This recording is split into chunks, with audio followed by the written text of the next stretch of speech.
बेटा आज की टॉपिक जो हमने लिया है वो लिया है कम्युनिकेशन सिस्टम। और ये जेई पॉइंट ऑफ व्यू से बहुत ही इंपॉर्टेंट है। नीट से यहाँ से क्वेश्चन नहीं आते हैं, बट जेई में ज़रूर क्वेश्चन पूछता है। इसलिए हमने एक मेमोरी मैप बनाया हुआ है कम्युनिकेशन सिस्टम का, और उस पर कुछ प्रॉब्लम कराए हैं जो कि जेई में पूछा गया है। तो उसकी प्रैक्टिस भी देखेंगे और देखेंगे किस तरीके से क्वेश्चन पूछता है। पहले कुछ कॉन्सेप्ट है जिनको आपको जानना बहुत ज़रूरी है। कम्युनिकेशन सिस्टम का मतलब होता है कि एक इंफॉर्मेशन को एक प्लेस से दूसरे प्लेस को सेंड करना। यहाँ मैंने एक पिक्चर बनाया है एलिमेंट ऑफ कम्युनिकेशन सिस्टम जो कि हम यूज करते हैं। तो आपने कहा कि सर देखिए यहाँ पर एक इंफॉर्मेशन सेंडर है जो कि या तो यहाँ पर वॉइस होगा, या तो वीडियो होगा, या तो ऑडियो होगा। इंफॉर्मेशन जो हम सेंड करते हैं वो तो या तो क्या होगा, तो बेटा इंफॉर्मेशन सेंडर जो है वीडियो सेंड कर सकते हैं, ऑडियो सेंड कर सकते हैं, और प्रिंट भी हम सेंड कर सकते हैं। ये इंफॉर्मेशन सेंडर से हम लोग इंफॉर्मेशन हम सेंड करने वाले हैं। तो ये हो गया आपका इंफॉर्मेशन सेंडर। अब मान लो इसने ऑडियो सेंड किया, यहाँ पर आपका है माइक जो कि काम करता है। ये पूरा का पूरा जो आपका सेटअप है ये आपका है ट्रांसमीटर का सेटअप है। इसमें क्या है, एक माइक लगा है जो काम करता है ट्रांसड्यूसर का। ये क्या करेगा कि ऑडियो सिग्नल को इलेक्ट्रिकल सिग्नल में कन्वर्ट कर देगा, ठीक है ना। अब इलेक्ट्रिकल सिग्नल में वो कन्वर्ट हो गया। तो अब इलेक्ट्रिकल सिग्नल यहाँ पर आपका है ट्रांसमीटर। ये ट्रांसमीटर क्या करता है कि इस यहाँ पर होता है मॉड्यूलेशन, क्योंकि ये सिंपल जो इलेक्ट्रिकल सिग्नल है, क्योंकि वायर में क्या मूव करता है इलेक्ट्रिकल सिग्नल, तो ऑडियो तो मूव करेगा नहीं। तो ऑडियो को माइक ने क्या कर दिया, किस में कन्वर्ट कर दिया, इलेक्ट्रिकल में। अब ये इलेक्ट्रिकल सिग्नल डायरेक्ट एंटीना से क्या है, ट्रांसफर नहीं हो सकता है। तो बीच में क्या आपका एक ट्रांसमीटर लगा होता है जिसमें क्या है, इस सिग्नल का करते हैं मॉड्यूलेशन। और जब ये सिग्नल जाएगा अंदर तो यहाँ पर होगा मॉड्यूलेशन। यानी इसमें क्या है, एक होगी कैरियर वेव इसके अंदर, वो बाद में करेंगे डिस्कस। यहाँ पर कैरियर वेव होगी और ये आपका ऑडियो सिग्नल है। ये दोनों सुपर इम्पोज होकर कि यहाँ पर एक सिग्नल का एक स्पेसिफिक फॉर्मेट आ जाएगा। इसी फॉर्मेट को यहाँ से एंटीना क्या करता है, इसी सिग्नल को सेंड कर पाएगा। बिल्कुल इलेक्ट्रिकल को सेंड, सिंपल इलेक्ट्रिकल को सेंड नहीं कर पाएगा। जब यहाँ पर मॉड्यूलेशन होगा कैरियर वेव का और जो आपका ऑडियो सिग्नल है या जो मैसेज सिग्नल आपका है, तो ये एक नया फॉर्मेट बनेगा आपका। इसे बोलते हैं सिग्नल इन स्पेसिफिक फॉर्मेट। यहाँ से ये एंटीना लगा हुआ है कहाँ पर, ट्रांसमीटर पर, और ये एंटीना इसको सेंड, इसको बोलते हैं चैनल। ये चैनल क्या हो सकता है, ये आपका स्पेस हो सकता है, सिंपल है ना, और या तो ऑप्टिकल फाइबर हो सकता है, या सिंपल आपका वायर हो सकता है। तो इसमें जो है आपका सिग्नल ट्रेवल करके पहुंचेगा रिसीवर एंड पर। ये आपका रिसीवर एंड है जहां पर रिसीवर पे एक एंटीना लगा हुआ है, इसको रिसीव करेगा। रिसीव करने के बाद यहाँ पर जो रिसीवर है वो इस आने वाले सिग्नल को लेगा और लेकर क्या है, सिंपल किसमें कन्वर्ट कर देगा, ये इलेक्ट्रिकल सिग्नल में कन्वर्ट कर देगा। यानी डीमॉड्यूलेशन यहाँ होगा। क्या होगा बेटा यहाँ पर, डीमॉड्यूलेशन। यहाँ से कैरियर वेव यहाँ से फिल्टर हो जाती है और सिंपल जो सिग्नल आ रहा था वही यहाँ पर मिलेगा आपको। इसके बाद ये जो आपका इलेक्ट्रिकल सिग्नल है ये क्या सीधे आप इसको सुन पाओगे अपने कानों से, कहोगे सर बिल्कुल नहीं। ये जो इलेक्ट्रिकल सिग्नल है किसको मिलेगा, स्पीकर आपका है सेकंड बोलते हैं इसको सेकंड ट्रांसड्यूसर। ये क्या करता है, इलेक्ट्रिकल सिग्नल को अंडरस्टैंडेबल फॉर्म में कन्वर्ट करके इंफॉर्मेशन रिसीवर को देता है। ये पूरा का पूरा क्या है, प्रोसेस है, किस तरीके से इंफॉर्मेशन एक प्लेस से दूसरे प्लेस को जा रही है। तो ये कुछ एलिमेंट थे आपके, ट्रांसड्यूसर थे, ट्रांसमीटर था, एंटीना था। ये सब क्या कहलाते हैं, एलिमेंट ऑफ कम्युनिकेशन सिस्टम। ठीक है बेटा जी। एक बड़ा इंपॉर्टेंट है range and repeater. Range and repeater, आपको इंफॉर्मेशन को एक प्लेस से दूसरे प्लेस को भेजना है, और अगर इनके बीच की रेंज बहुत ज़्यादा है तो बीच में क्या होता है, चैनल ये एटेन्यूएट होता है। मतलब चैनल की इंटेंसिटी जो है वो कम हो जाती है। तो उसकी इंटेंसिटी को बढ़ाने के लिए हमें लगाना पड़ता है रिपीटर। रेंज अगर बहुत बड़ी करनी है तो लगाना पड़ेगा रिपीटर। क्या होता है, रिसीवर होगा, एंटीना यहाँ होगा, वो रिसीव करेगा, रिसीव करके क्यों देगा सिग्नल, यहाँ आपका एम्पलीफायर है, ये इसे एज ए ट्रांजिस्टर ये एम्पलीफाई करेगा, और एम्पलीफायर किसको देगा, ट्रांसमीटर को देगा। फिर यहाँ से क्या कर देगा, ये इसको ट्रांसमिट कर देगा दूसरे एंड पर जहां पर जाना उसको है। तो इसको क्या करेंगे, इसको बोलते हैं रिपीटर्स। ये बीच बीच में क्या है, ये पूरा का पूरा सेटअप लगा होता है। रिसीव किया, एम्पलीफाई किया, फिर ट्रांसमिट किया, फिर आगे फिर रिसीव किया, एम्पलीफाई किया, फिर ट्रांसमिट किया। इससे हम सिग्नल के रेंज को बढ़ा सकते हैं। ठीक है बेटा। अब बैंडविड्थ, जो आपका मैसेज सिग्नल इसको आप भेज रहे हो, सेंड कर रहे हो, उसके बैंडविड्थ की बात करें, बहुत इंपॉर्टेंट होता है। और bandwidth of signal and transmission medium, ठीक है ना। तो आपने स्पीच सिग्नल की बात की, उसकी फ्रीक्वेंसी यहाँ पर हमने दिया हुआ है, और जो फ्रीक्वेंसी रेंज है इसका डिफरेंस क्या कहलाता है, बैंडविड्थ कहलाएगा। म्यूजिक जो सिग्नल है उसकी रेंज हमने यहाँ दिया है, उसकी बैंडविड्थ यहाँ दिया हुआ है। वीडियो सिग्नल का सिंपल क्या है, बैंडविड्थ इतना दिया हुआ है, टीवी का इतना दिया हुआ है। ये सब एनसीईआरटी में डाटा लिखे हुए हैं, इसको आप लोग पॉइंट आउट कर लेना। अब आपको पता है कि जो हमारे पास मीडियम है, जिस मीडियम में हमारा सिग्नल ट्रेवल करता है, वो या तो सिंपल स्पेस हो सकता है, या तो वायर हो सकता है, इस फ्री स्पेस, या तो वायर, या तो ऑप्टिकल फाइबर। इन तीनों में हमारे ये तीनों क्या है, चैनल्स हैं जिसमें सिग्नल ट्रेवल करता है।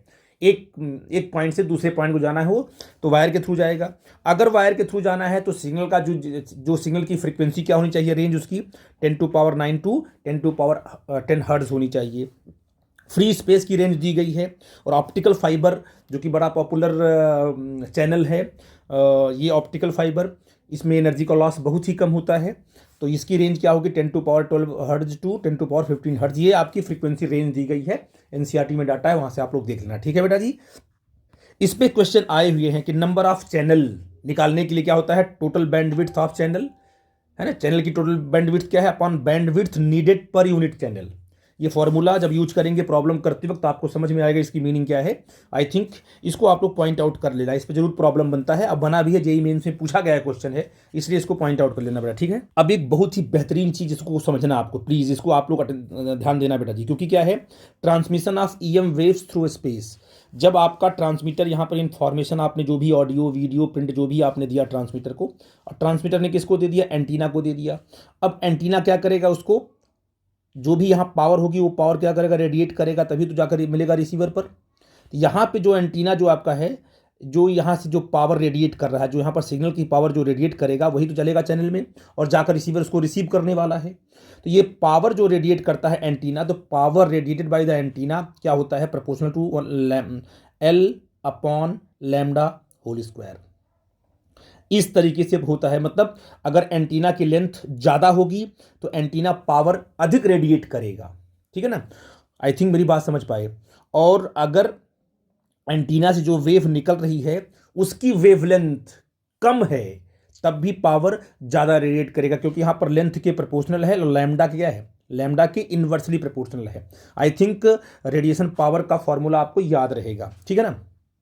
अगर आपको यहां से मैक्सिमम पावर रेडिएट करनी है तो ये बहुत सारी एक्सपेरिमेंट किया गया और देखा गया कि for optimum power transmission, maximum power antenna से ट्रांसमिट करने के लिए सिग्नल जो आएगा एंटीना पे, जो एंटीना पे जिस सिग्नल को एंटीना ट्रांसमिट करने वाला है, उस सिग्नल की जो वेवलेंथ मान लो लैम्डा है, अगर सिग्नल की वेवलेंथ क्या है, लैम्डा है, तो एंटीना की साइज क्या है, लैम्डा बाई अगर 4 है अप्रॉक्सीमेटली, तो वो एंटीना मैक्सिमम पावर ट्रांसमिट करेगा।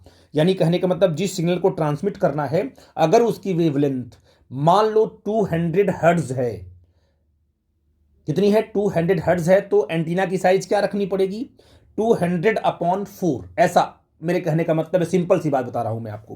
तो ये एनालिसिस देखी गई है। ठीक है बेटा जी। अब ये क्वेश्चन उठता है कि why high frequency signal for a transmission take place.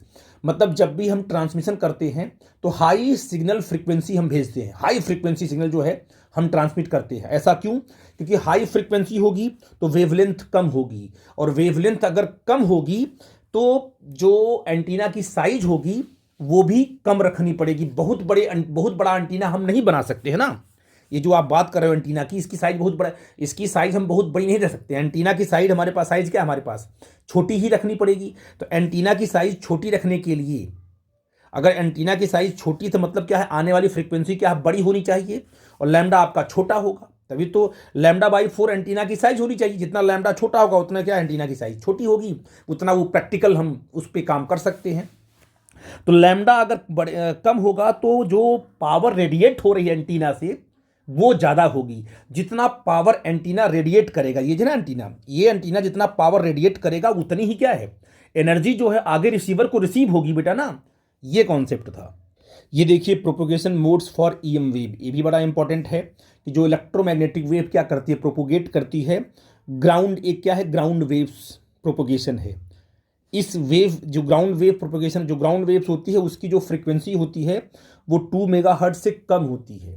इसलिए इसमें क्या होता है, जो एटेन्युएशन होता है ना, ये ज़्यादा होता है। इसका एटेन्युएशन का मतलब क्या है, एनर्जी का डिसिपेट होना, एनर्जी का खर्च हो जाना, है ना। मतलब आप बहुत लॉन्ग रेंज ये कवर नहीं कर पाएंगे, तो इसका इसकी रेंज क्या होगा, इसका रेंज बहुत ही कम होगा। ठीक है बेटा जी। तो इसे बोलते हैं ग्राउंड वेव। स्काई वेव जब जो फ्रीक्वेंसी है वो 30 मेगाहर्ट्ज से क्या हो, कम होती है ना। 30 मेगाहर्ट्ज से कम होगी तो क्या है, वो स्काई वेव में आएगी। और जब 30 मेगाहर्ट्ज से ऊपर की फ्रीक्वेंसी आ जाएगी तो वो स्पेस वेव की बात करेंगे। कैसी वेव होगी तुम्हारी, स्पेस वेव होगी। और इस स्पेस वेव में बहुत इंपॉर्टेंट लाइन ये है कि line of site must be clear. मतलब अगर एक आपके पास यहाँ पर क्या है, ट्रांसमीटर है, और यहाँ पर क्या एक आपका रिसीवर है, तो इन दोनों के बीच में लाइन ऑफ साइट बिल्कुल क्लियर होनी चाहिए। तभी आपका सिग्नल है एक पॉइंट से ट्रांसमीटर से जाएगा रिसीवर में। बीच में अगर कोई बिल्डिंग आ जाती है तो ये सिग्नल कभी भी रिसीवर पे पहुंच नहीं पाएगा। इसलिए इसकी लाइन ऑफ साइट क्या होनी चाहिए, क्लियर होनी चाहिए। रेंज का फॉर्मूला क्या है, √2 HT/R। HT क्या चीज है, HT मतलब हाइट ऑफ एंटीना, कहां पर, ट्रांसमीटर पर। और आर क्या है, अर्थ की रेडियस है। ठीक है बेटा जी। और +2 HR इंटू HR क्या है, रिसीवर पर जो एंटीना की हाइट है वो HR है, और कैपिटल R क्या है, रेडियस है अर्थ की। तो इस तरीके से हम क्या है, स्पेस वेव के केस में रेंज का फॉर्मूला लगा के हम सॉल्व कर सकते हैं। ठीक है बेटा जी, आई थिंक मेरी बात आप समझ गए। अब देखिए, problem in transmission of base band signal, message signal, जो हम सिग्नल भेजते हैं उसमें क्या क्या प्रॉब्लम आती है। प्रॉब्लम आती है कि एंटीना की साइज बहुत बड़ी होने लगती है, तो इसकी साइज छोटी करनी पड़ेगी। रेडिएशन पावर क्या है, पूरा का पूरा पावर रेडिएट नहीं हो पा रहा है। हमारा एम क्या है, मैक्सिमम पावर रेडिएट करना। और तीसरा है कि चैनल में क्या है, मिक्सिंग ऑफ चैनल्स, कई चैनल क्या आपस में मिक्स हो जाते हैं, जिससे कि हमें पावर को एक पॉइंट से दूसरे पॉइंट को भेजने में प्रॉब्लम होती है। तो इन सबको रिमूव करने के लिए हमें क्या करना पड़ता है, मॉड्यूलेशन करना पड़ता है। ठीक है ना। तो इस प्रॉब्लम को दूर करने के क्या करना, modulation of base band signal and carrier wave. Carrier wave की फ्रीक्वेंसी बहुत ज़्यादा होती है, और जो आपका बेस बैंड सिग्नल वो होता है जो हम भेज रहे हैं। जैसे हमने हमारी ऑडियो है ना, उस पर माइक ने क्या किया, उसको इलेक्ट्रिकल में कन्वर्ट कर दिया। अब इलेक्ट्रिकल में वो कन्वर्ट हो गया तो बन गया आपका base band signal, simple message signal. अब उस पर कैरियर वेव को मॉड्यूलेट करके ही आप स्पेस में भेजोगे, तभी वो ट्रेवल कर पाएगा। तो कितने मोड होते हैं, एक एम्पलीट्यूड मॉड्यूलेशन होता है। इसमें क्या होता है इसमें क्या होता है बेटा जी, जो कैरियर वेव है, उस कैरियर वेव का एम्पलीट्यूड मैसेज सिग्नल के हिसाब से बदलता है। किसका, कैरियर वेव का एम्पलीट्यूड जो मैसेज सिग्नल है उसके हिसाब से बदलता है। फ्रीक्वेंसी मॉड्यूलेशन में फ्रीक्वेंसी चेंज होगी किसकी, कैरियर वेव की, अकॉर्डिंग टू मैसेज सिग्नल। और फेज मॉड्यूलेशन का में क्या होगा कि कैरियर वेव का जो फेज है वो चेंज होगा अकॉर्डिंग टू मैसेज सिग्नल। तो ये आपके 3 मोड है जिससे हम क्या कर सकते हैं, पावर को हम ट्रांसफर कर सकते हैं। But it is most important क्या आपको पढ़ना है, एम्पलीट्यूड मॉड्यूलेशन। ठीक है ना। इसमें क्या देखते हैं, जैसे आपके पास एक एम्पलीट्यूड मॉड्यूलेटर है ना, इसमें कौन सा से गया सिग्नल, ये कौन सा सिग्नल बेटा, ये आपका मैसेज सिग्नल जो आप भेज रहे हो, जिसकी फ्रीक्वेंसी बहुत ही कम है, जिसको एंटीना क्या है, डायरेक्ट ट्रांसमिट नहीं कर पाएगा। यहाँ पर कौन सी वेव है, यहाँ पर कैरियर वेव है जिसकी फ्रीक्वेंसी बहुत ज़्यादा है। तो कैरियर वेव और मैसेज सिग्नल दोनों आपस में क्या होंगे, यहाँ पर मिक्स हो जाएंगे, मॉड्यूलेट हो जाएंगे, और फिर नई वेव मिलेगी। उस नई वेव में फ्रीक्वेंसी बढ़कर होगी, क्योंकि इसकी फ्रीक्वेंसी क्या है, बहुत ही ज़्यादा है। उसका फॉर्मेट ये मिलता है। इसमें क्या है, एम क्या है, एम्पलीट्यूड ऑफ मैसेज सिग्नल जो हम भेजना चाहते हैं, और एसी क्या है, एम्पलीट्यूड ऑफ कैरियर वेव।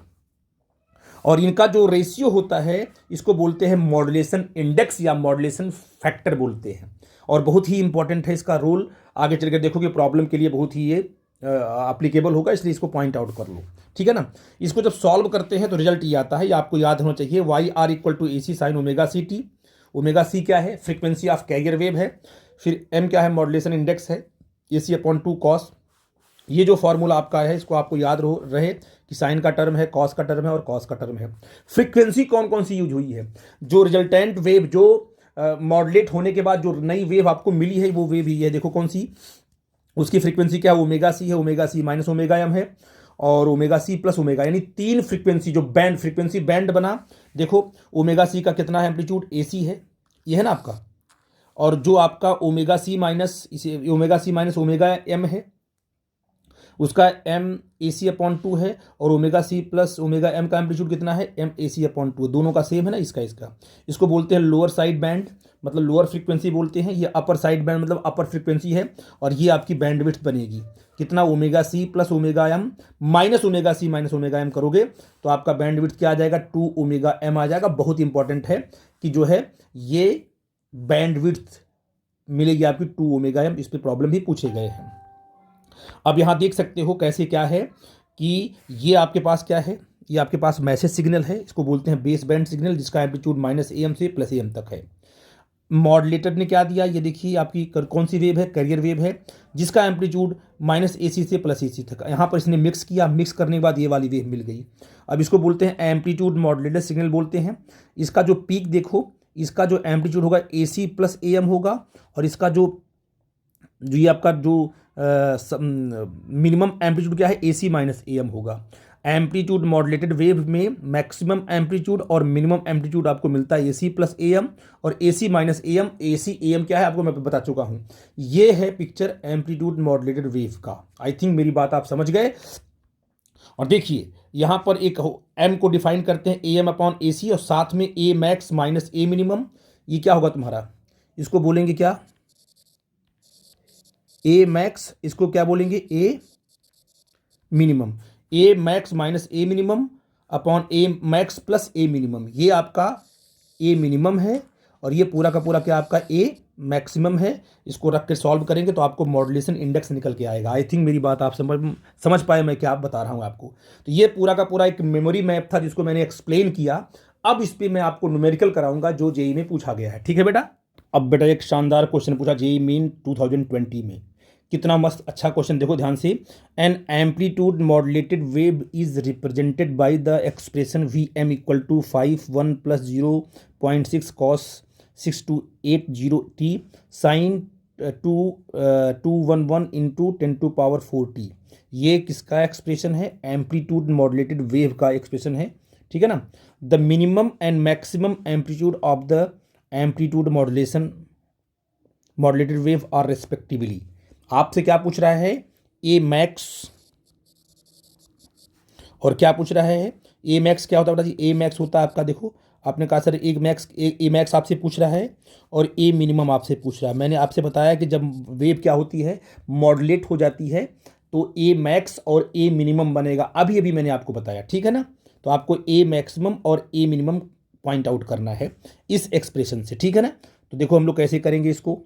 अब देखो ये जो एक्सप्रेशन लिखा हुआ है यहाँ पर, ये वाला, ये टर्म, ये जो एक्सप्रेशन आप यहाँ देख रहे हो, ये वाला, इसी को मैंने यहाँ पर पॉइंट आउट कर लिया। अब बताओ ये तो साइन का टर्म है ना, साइन के बाद ये जितना बचा, ये जो टर्म बचा आपका, क्या यही एम्पलीट्यूड है, मॉडुलेटेड वेव का यही एम्पलीट्यूड आपका क्या है। तो अगर एम्पलीट्यूड की बात करो, ए की बात करो, तो ये आ जाएगा 5 1 प्लस 0.6 cos 6280 इंटू टी, यही तो एम्पलीट्यूड आपका है। ये कब होगा मैक्सिमम, ये आपका ए होगा आपका मैक्सिमम, ए मैक्स होगा, ए मैक्स होगा कब, जब आपका ये वाला टर्म, क्योंकि आपको पता है कि जब cos 0 कितना होता है, +1 होता है। अगर ये पूरा का पूरा टर्म क्या हो जाएगा, ये पूरा का पूरा अगर +1 हो जाएगा, ये पूरा का पूरा, तब आप कहोगे सर कि ये आपका मैक्सिमम होगा, है ना। तो देखिए जब आपका ये पूरा का पूरा टर्म क्या हो जाए, पूरा का पूरा ये +1 हो जाए, तो आप कहोगे सर यहाँ पर देखो ये मैक्स क्या होगा, ए मैक्स आपका हो जाएगा 5 1 प्लस 0.6 है ना। 0.6 करोगे तो यहाँ हो जाएगा तुम्हारा 1.6 इंटू 5 करोगे तो आ जाएगा तुम्हारा 8 वोल्ट आ जाएगा ये। अच्छा ए मिनिमम कब होगा, एम्पलीट्यूड, ये टर्म कब होगा मिनिमम, जब ये पूरी की पूरी वैल्यू क्या बन जाए, ये बन जाए पूरी की पूरी आपको 0 बन जाए, ये वाला कॉस हो जाएगा 0 ना, तो हो जाएगा -1 ना। अरे भाई ये आप कॉस की वैल्यू क्या होती है, कॉस जो थीटा होता है वो +1 से और कहाँ तक, -1 तक वेरी करता है। तो एक बार जो कॉस की पूरी वैल्यू क्या बन जाए, ये पूरा का पूरा टर्म क्या हो जाए, एक बार तो हो गया +1 तो हो गया मैक्सिमम, और जब क्या बनेगा ये -1 तो हो जाएगा मिनिमम। तो ये मिनिमम क्या होगा 5 1 - 0.6, है ना, क्योंकि ये पूरा का पैटर्न हो जाएगा माइनस, तभी तो मिनिमम होगा, और ये आपका मिल जाएगा सिंपल 2 वोल्ट। तो आप आई थिंक ये वाला ऑप्शन आपका करेक्ट है, 2 वोल्ट, ये वाला 2 volt and 8 volt, 2 volt and 8 volt. इसमें कुछ करना नहीं था बेटा, इसमें सिर्फ क्या करना था, ये जो आपका टर्म आपका है कॉस वाला टर्म, एक बार इसको करना था +1 और एक बार करना था इसको -1, दोनों अलग अलग वी मैक्स और वी मिनिमम आपको मिल जाता। ठीक है बेटा जी, आई थिंक मेरी बात समझ गए। देखो बेटा, इस क्वेश्चन में जेई मेन 2019 में पूछा गया, in communication system operating at wavelength 800 nanometre, कितनी फ्रीक्वेंसी है, कितने पे ऑपरेट हो रहा है, 800 नैनोमीटर। तो 800 नैनोमीटर के करस्पॉन्डिंग आप फ्रीक्वेंसी निकाल लोगे। Only 1% of the source frequency, कितना परसेंट, 1% किसका, 800 वेवलेंथ की जो फ्रीक्वेंसी आएगी उसका 1%, only 1% of source frequency is available as signal bandwidth. ठीक है ना। The number of channels accommodated for the transmitting TV signal of the bandwidth 6 megahertz are, और ये आपको दिया हुआ है, इसमें से कौन सा ऑप्शन करेक्ट होगा। तो बस आपको निकालना क्या है, नंबर ऑफ चैनल्स निकालने हैं। मैंने अभी आपको फॉर्मूला बताया था ऊपर। सबसे पहले निकालो कि जो हमारे पास सोर्स की फ्रीक्वेंसी वो क्या, 800 अगर वेवलेंथ तो क्या फ्रीक्वेंसी बनेगी, उसको कर लेते हैं कैलकुलेट। जो सोर्स की फ्रीक्वेंसी है एफ सी बाई लैम्डा होगा, सी होता है 3 × 10⁸ होता है, और लैम्डा किसमें, नैनोमीटर में, तो आप मीटर में कन्वर्ट करोगे तो 800 × 10⁹ हो जाएगा, सॉल्व करोगे इतना हर्ट्ज आ जाएगा। ये आपकी मेन सोर्स फ्रीक्वेंसी है। इसका 1% पहले निकाल लो। तो जो सिग्नल बैंडविड्थ वो क्या है, वो 1% है ऑफ द सोर्स फ्रीक्वेंसी, तो 1/100 3/8 10⁻15 कर दिया, तो ये आ जाएगा 3/8 × 10⁻13 हर्ट्ज। ये आपके पास सिग्नल बैंडविड्थ आ गया आपको। ठीक है ना। अब आपसे क्या पूछा है, सिंपल नंबर ऑफ चैनल्स क्या होगा तुम्हारा फार्मूले से, तो क्या है नंबर ऑफ चैनल क्या होगा बेटा, जब भी देखा आपने फार्मूला टोटल बैंडविड्थ, तो कितनी बैंडविड्थ कितनी आएगी, 3/8 × 10⁻13 आ गया, है ना, अपॉन चैनल नीडेड क्या है आपका है, टीवी सिग्नल ऑफ बैंडविड्थ क्या है, 6 मेगाहर्ट्ज दिया हुआ है, तो अपॉन क्या होगा तुम्हारा 6 मेगाहर्ट्ज है, तो हर्ट्ज में कन्वर्ट करेंगे इसको, इंटू 10⁻, हो जाएगा तुम्हारा 6। ये आ जाएगा कितना आंसर इसका जाएगा, 6.25 × 10⁵ ये। ठीक है बेटा जी, ये देखो फार्मूला आपने यहाँ यूज किया, ये वाला फार्मूला आपका, ये देखो ये फार्मूला अगर देखोगे तो आप कहोगे सर यहाँ से इसका यूज होगा। ये देखिए, ये मैंने कहा था ना कि number of channel is equal to total bandwidth of channel upon bandwidth needed per channel, जो आपको 6 मेगाहर्ट्ज दिया गया है। ठीक है बेटा जी, आई थिंक ये कॉन्सेप्ट आपको क्लियर हुआ। अब बेटा देखो क्वेश्चन क्या है कि the physical size of the transmitter and receiver antenna in a communication system are independent both carrier wave and modulated frequency, inversely proportional to carrier frequency, inversely proportional to modulation frequency, proportional to the carrier frequency। अब इसको आपको check करना है। आपको पता है कि size of antenna किसके बराबर होता है, λ/4 के होता है। ठीक है ना। और आपको पता है कि अगर साइज ऑफ एंटीना जो है वेवलेंथ के यहाँ होगा, हो गया प्रोपोर्शनल हो गया, कि वेवलेंथ अगर बड़ी होगी तो साइज ऑफ एंटीना को बड़ा करना पड़ेगा। ठीक है बेटा जी। तो इसका मतलब कि साइज ऑफ एंटीना फ्रीक्वेंसी के इन्वर्सली प्रोपोर्शनल होगा। अगर वेवलेंथ के प्रोपोर्शनल है तो फ्रीक्वेंसी के इन्वर्सली प्रोपोर्शनल होगा। और किस फ्रीक्वेंसी के इन्वर्सली प्रोपोर्शनल होगा, कैरियर फ्रीक्वेंसी के इन्वर्सली, क्योंकि कैरियर फ्रीक्वेंसी ही कलेक्ट क्या है कि जो मेन वर्क कौन करती है, कैरियर फ्रीक्वेंसी पर ही जो आपका जो मैसेज सिग्नल वो मॉड्यूलेट होता है। तो साइज ऑफ एंटीना जो डिसाइड होता है वो फ्रीक्वेंसी ऑफ कैरियर वेव, तो कैरियर फ्रीक्वेंसी के इन्वर्सली प्रोपोर्शनल होगा। आई थिंक ऑप्शन आपका ये जो बी है वो करेक्ट होगा। ठीक है बेटा जी। देखो बेटा यहाँ तक कह रहा है कि to double the covering range of TV transmission tower. ठीक है ना, जो रेंज है उसको हमने क्या कर दिया, डबल कर दिया। It's height should be multiplied by, जो टावर है ना, एंटीना की हाइट में किससे मल्टीप्लाई करना पड़ेगा अगर हमने रेंज को डबल कर दिया। तो फॉर्मूला क्या है यहाँ पर देखो, रेंज का फॉर्मूला क्या होता है, रेंज इज इक्वल टू क्या होता है, √2 HTR। HT क्या है, हाइट ऑफ एंटीना, R क्या है, अर्थ की रेडियस है। ये मैं तो बता चुका हूँ पहले आप। तो स्पेस वेव प्रोपगेशन में 2 HTR हो गया। अच्छा बताओ, रेंज को अगर आपने डबल किया, अगर इसको आपने डबल कर दिया तो यहाँ क्या करना पड़ेगा, डबल करने का मतलब यहाँ पर हाइट ऑफ एंटीना क्या करना पड़ेगा, 4 टाइम करना पड़ेगा, है ना, क्योंकि इसको जब यहाँ 2 से मल्टीप्लाई करोगे तो यहाँ भी 2 से मल्टीप्लाई करना पड़ेगा, और ये 2 को अंदर लेके जाओ हो जाएगा 4, तो 2 इंटू 4 HT हो जाएगा। मतलब सारी चीज़ें बिल्कुल सेम है, बट HT क्या हो गया तुम्हारा 4 टाइम हो गया। तो रेंज को अगर आप डबल करोगे तो हाइट ऑफ एंटीना मस्ट भी क्या है आपका 4 टाइम हो जाएगा। I think option C is correct. ठीक है बेटा जी, ये 2019 में पूछा गया क्वेश्चन है। ठीक है ना, ऐसे ही क्वेश्चन आते हैं, बट आपका अगर अटेंशन स्ट्रांग होगा तो उसको आप क्वेश्चन को तोड़ दोगे। ठीक है, देखो बेटा जी, बिल्कुल फॉर्मूले पे पूछा गया क्वेश्चन डायरेक्ट। ठीक है ना, in line of site radio communication, इसका मतलब आपका स्पेस वेव की बात कर रहा है। A distance of about 50 kilometre is kept between the transmitting and receiving antenna. ये आपके पास ट्रांसमिटिंग एंटीना है, ये आपके पास रिसीविंग एंटीना है, इनके बीच का मतलब इस मिड पॉइंट से ये आपका क्या है, अर्थ का कर्वेचर है ये, और ये अर्थ की रेडियस है। और जानते हो लाइन ऑफ साइट इसकी क्लियर है, तो यहाँ से लेकर यहाँ तक इसे बोलते हैं DT, range of the transmitter, और यहाँ से इसको बोलते हैं DR, इसका मतलब होता है रेंज ऑफ द रिसीवर। और ये पूरा का पूरा DT प्लस DR क्या होता है, पूरी की पूरी रेंज होती है कहाँ से, ट्रांसमीटर से लेकर के रिसीवर के बीच की। ये कहा गया है कि distance of about 50 kilometre is kept between the transmitting and receiving antenna. कितना, 50 किलोमीटर, पूरा का पूरा रेंज दिया गया है। If the height of the receiving antenna is 70 metre, कितना इसका है, ये 70 मीटर हाइट दिया हुआ है। Then the minimum height of transmitting antenna should be, इसकी हाइट निकालनी है, जबकि आपके अर्थ की रेडियस आपको दी गई है। सिंपल, आपको पता है DT प्लस DR क्या होता है, रेंज होता है रिसीवर और ट्रांसमीटर के बीच का डिस्टेंस। और रेंज का फॉर्मूला मैंने आपको बताया है क्या, √2HTR plus √2HR into R। सारी वैल्यू पुट करो, रख करके R की वैल्यू पुट करो, सॉल्व करोगे तो हाइट ऑफ एंटीना जो आएगा अप्रॉक्सीमेटली 32 मीटर आएगा। इट मीन्स आपका C ऑप्शन करेक्ट होगा। ठीक है बेटा जी, आई थिंक इस बात को आप समझ गए। ठीक है, ये आपका करेक्ट होगा। देखो बड़ा शानदार क्वेश्चन JEE मेन 2019 पूछा गया, बिल्कुल डायरेक्ट फॉर्मूले पे, जितना मैंने आपको थियरी में पढ़ाया है सारे देखो कॉन्सेप्ट यहाँ मैंने डिस्कस किया हुआ है। 100 volt carrier wave is made to vary between 160 volt to 40 volt.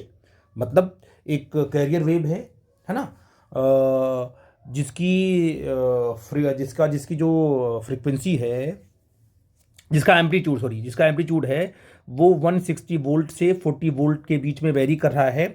और जो कैरियर वेव है उसका अपना कितना एम्पलीट्यूड है, उसका अपना एम्पलीट्यूड क्या है, 100 वोल्ट है। लेकिन जब वो मॉड्यूलेट होकर के नई वेव बनाया, मॉड्यूलेटेड वेव बनाया, तो उसकी मैक्सिमम कितना है 160 और कितना मिनिमम 40 है। मैंने बताया था ना कि जब कैरियर सिग्नल होगा तो उसकी अपनी फ्रीक्वेंसी होगी, लेकिन जब वो मॉड्यूलेट हो जाएगा मैसेज के साथ तो उसकी फ्रीक्वेंसी हो जाएगी मैक्सिमम और मिनिमम, सॉरी फ्रीक्वेंसी नहीं, एम्पलीट्यूड। भाई कैरियर वेव का जो एम्पलीट्यूड होगा पहले क्या होगा, अपना होगा, AC होगा। लेकिन जब वो AM के साथ क्या होगा, जो आपका मैसेज सिग्नल है अगर उसके साथ वो मॉड्यूलेट होगा, तो कैरियर जो रिजल्टिंग वेव होगी, उस रिजल्टिंग वेव का जो एम्पलीट्यूड होगा मैक्सिमम कितना होगा 160 और मिनिमम कितना दिया है 40 दिया हुआ है। ये दिया हुआ आपका amplitude. Modulating signal, what is the modulation index, तो पता आपको है कि A मैक्स कितना दिया हुआ है 160, A मिनिमम 40 दिया हुआ है। तो मॉड्यूलेशन इंडेक्स क्या होगा, M इक्वल टू क्या होगा, A max minus A minimum, A max plus A minimum. ये फॉर्मूला मैंने बताया है, यहाँ पर वैल्यू पुट करोगे, सॉल्व करोगे, M इक्वल टू क्या आ जाएगा 0.6 आ जाएगा। तो ऑप्शन आपका C क्या होगा, करेक्ट होगा। आई थिंक मेरी बात आप समझ गए। तो ऐसे प्रॉब्लम को आपको इस फॉर्मूले से डील करना है। It is very very most important formula. I think इस फॉर्मूले को आप लोग याद रखना, इस पे क्वेश्चन जरूर आता है। ठीक है बेटा जी।